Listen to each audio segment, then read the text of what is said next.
আসসালামু আলাইকুম বন্ধুরা। বর্তমানে ছান্ডা নিয়ে অনেক কথা হচ্ছে, তো আগে জানতে হবে ছান্ডা কি আর গুইসাপ কি।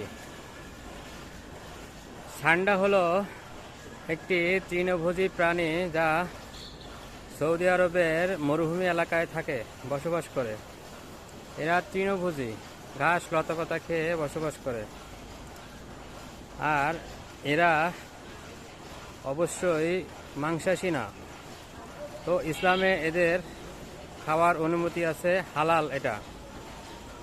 এটা সাহাবীরা খেয়েছেন, তো মহানবী সাল্লাল্লাহু আলাইহি সাল্লাম এটা নিষেধ করেন নাই। আর গুইসাপ কি? গুইসাপ হলো ছোট ছোট প্রাণী খায়, মাছ খায়, ডিম খায় এবং বন জঙ্গলে বসবাস করে। তো এটা এক প্রকার টিকটিকি প্রাণী, এটা আমাদের খাওয়া জায়েজ নাই। ধন্যবাদ, ভালো থাকবেন।